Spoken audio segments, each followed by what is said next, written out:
Hey guys, hope you all have been well. Welcome back to my channel. Sorry for the little break there, but with things changing over time, my routine changes as well and things take priority over YouTube. With that said, today's video we're going to be going over OG makeup, like beginning of YouTube makeup. The kind of stuff we went crazy about when Marlena and like Michelle Phan were the top tier YouTubers, beauty gurus, because we don't really use beauty gurus anymore. It's like influencer. But I made a running list of items that I wanted to talk about and just kind of talk about like the once was hyped products. The first item on the list, like immediately I thought of this.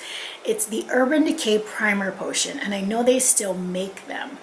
But if you're OG, you know that it didn't start in a tube. It started in this little like hourglass, very genie in a bottle kind of feel. And it had a doe foot applicator on it. You guys remember that? And I specifically remember the frustration of knowing there's a whole bunch of product left in it, but you can't squeeze it. It's a solid packaging, and because of its weird shape, those grooves were holding on to a bunch of product. There was this trend where you would actually cut through the primer potion and see just how much is left inside, and I'm pretty sure it had a lot to do with why the packaging changed eventually. We're going to talk about primers. Primers wasn't really a thing in the very beginning of YouTube, but two things that come to mind, one more popular than the other, is of course the Benefit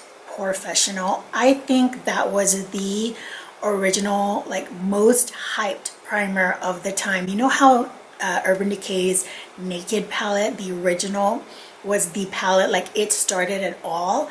I feel like for primers, that's what Benefit Professional was, and people liked it because it really helped fill in pores. And for the most part in the beginning, filling in your pores and mattifying were more of a priority. Now we're seeing a lot of hydration and catering to drier skin types, but if we're talking back in the beginning, pores for the most part was like everything, and then dealing with, you know, oily skin. An honorable mention would be the Smashbox Photo Finish Primer, and it was the original clear version. I did own that, but I felt like it balled up if you rubbed it in too much, and the texture just didn't sit well on my skin. You could definitely feel like the silicone in it, but I do know that a lot of people at the time really enjoyed that primer, just not me. Let's talk about NYC. NYC, the Sunny Bronzer. There's two items on here. Sunny Bronzer.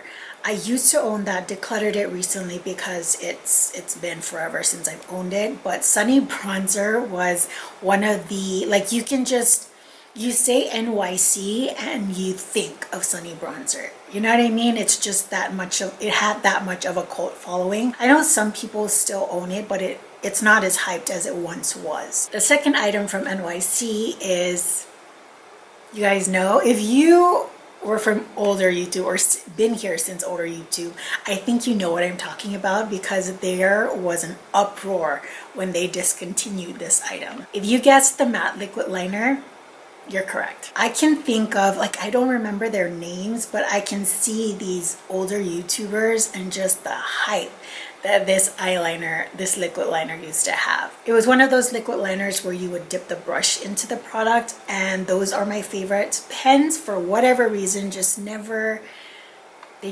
work for me. I feel like it's always hit or miss. Like, am I gonna get a really fine, straight, not streaky line, or are you gonna mess with me today? But with a brush, I control how much product goes on it. Thankfully, I found the NYX matte liquid liner. It's very similar version. I can't say which one is better because I don't really remember the NYC one, but I loved that liquid liner. Speaking of NYX, let's go back, take a trip down memory lane. How many of you guys remember owning the brow cake powder? It was a circular pan of wax, and then you had two shades, a light and a dark. And it's really like this really tiny thing, but it was the shiz. then, and it was affordable, right? And I think my favorite way to do it, because everyone had their way of doing it, some people would put the wax through and then do the color, but I like to dip a little bit of wax and then I would like scrub on the powder product, so it was almost like a pomade. I think that might have been how it all started, you know, mixing the wax with the powder. I don't know, but NYX eyebrow cake powder, y'all know. Milani, this product is still hyped, and big props to them for making it, you know, last as long as it has. Speaking of its popularity, and that's the Luminoso blush. Till this day, people still have it in their collection. I used to own it, and I prefer using matte blushes. I do own a couple more glowy type of blushes, but it doesn't take up most of my blush collection. So I did own it, got rid of it, but it is a very pretty blush. And I feel like a color like that is very safe year-round, sort of like that pinky peach. I feel like that's a sweet spot for blushes. You rarely can go wrong with them, but hey, Luminoso, you still kicking butt. Okay, I want to talk about Wet n Wild. There's a couple products here. They're all eyeshadows, and I'm sure if you've been on YouTube for a while, you know a couple, if not all of the ones that I'm going to mention. So here we go. You ready? First one, we have Comfort Zone. Comfort Zone, the original Comfort Zone that had, you know, these imprints, this crease. I forget what else it said, but I know crease was there. It had a guide on how you're supposed to use it. Next one, Trio, Walking on Eggshells. Oh, this was the bridal.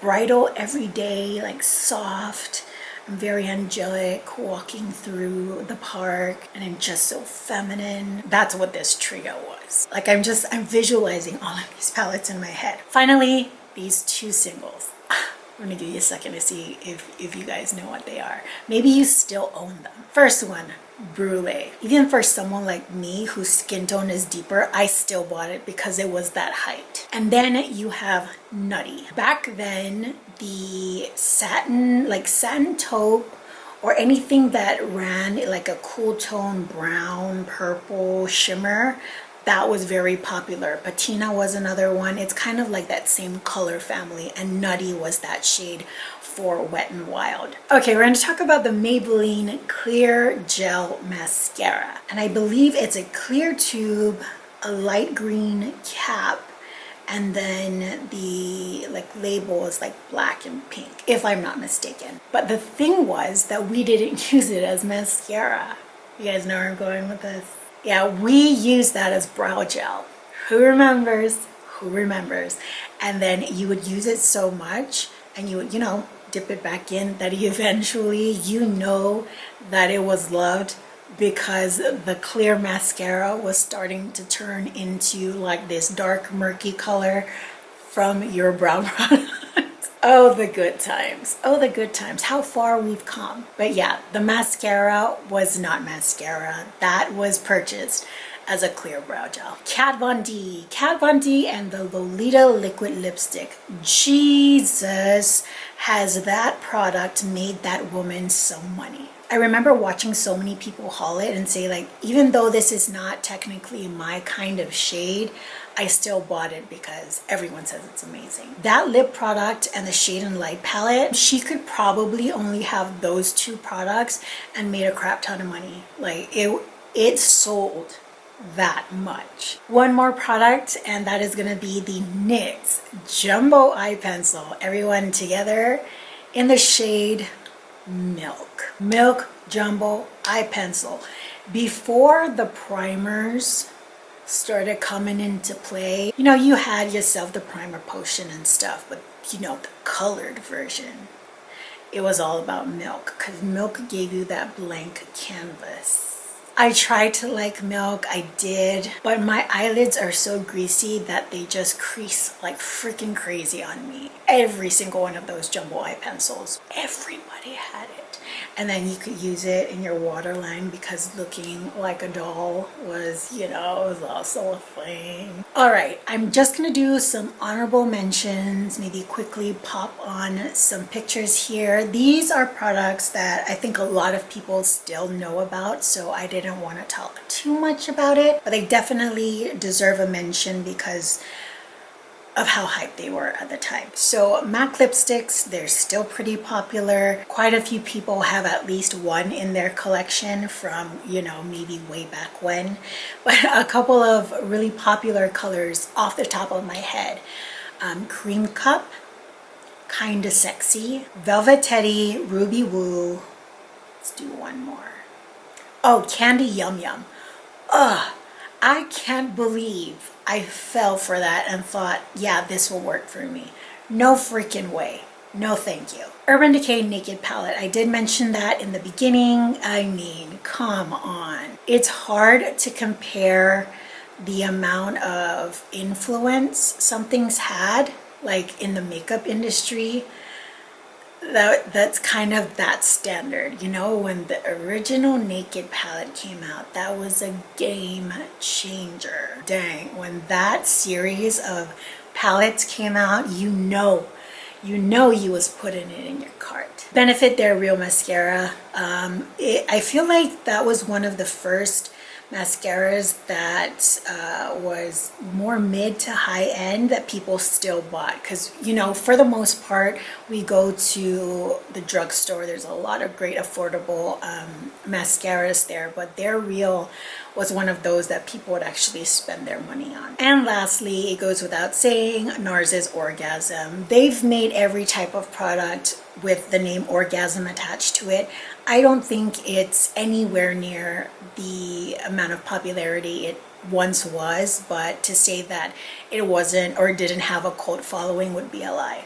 It was huge. To be honest, I don't even think I ever own Orgasm. I know I have Super Orgasm. Yeah, I don't think I own Orgasm, but it was huge. Maybe I did, I don't remember. But anyways, thank you guys so much for joining me in this video. I might do another one if I get to working up a different list. It was just fun reminiscing about products I used to own that were really hyped and more than likely don't own anymore. My, how makeup has changed. But thank you guys so much for joining me. I really do hope that you and your family, loved ones, friends, anyone that is near and dear to you are doing well, and that, you know, hopefully we're progressing towards a little more of normalcy in our lives, because I bet we all need that. You know the drill. Check me out on Instagram for a photo of this makeup look along with all the products in the caption. The link to my Instagram account will be listed down below. Till the next video, I hope you all are doing well, taking absolute great care of yourselves, and I will see you all next time. Bye.